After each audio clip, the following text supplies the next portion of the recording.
I recently watched a French classic, and for the first time in a long time after watching a film, I felt genuinely inspired. Every frame of this movie is bursting with vision, creativity, and passion. Why?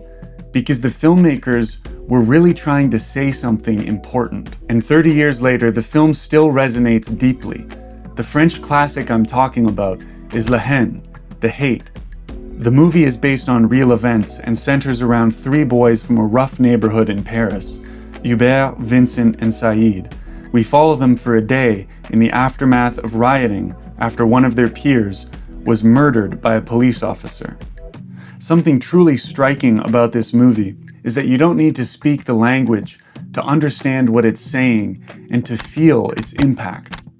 How exactly does it achieve this? Every scene and composition on some level expresses the full narrative of the movie. In that sense, it's like a fractal. Every frame contains the whole.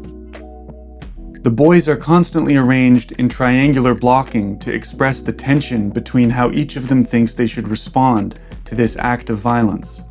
Wide shots often emphasize the group and the possibility of unity before the camera pushes inward, isolating one of them.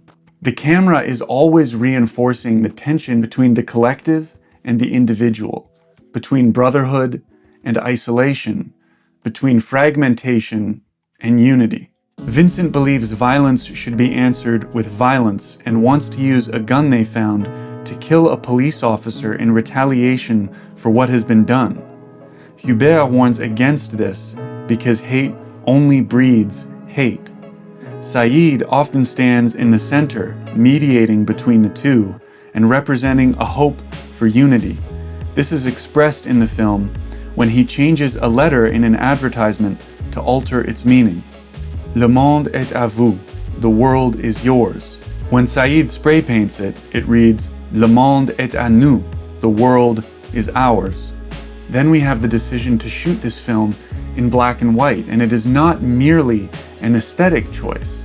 It's meaningful, and it's communicating something very important to the audience as it recalls classic European documentary photography. It's grounding the film in reality, and it's reminding us that we could very well be watching a documentary here, that everything we're seeing in this film is real.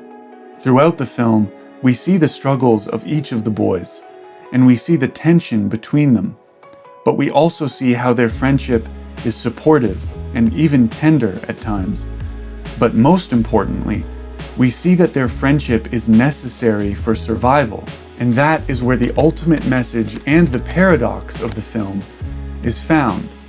In the final moments, we understand that the bond between the friends is both a refuge and a source of tragic fate. The film ends where it began, illustrating the cyclical nature of the very issue it's communicating to the audience. And Hubert's warning to Vincent is tragically confirmed in his final action, which is itself a sort of paradox and is hidden from our eyes as the camera does one last isolating push into Saïd's face. Hate does in fact breed hate, and the audience is left wondering, if we're back at the beginning, where are we supposed to go from here? And how can we break the cycle before everything falls apart?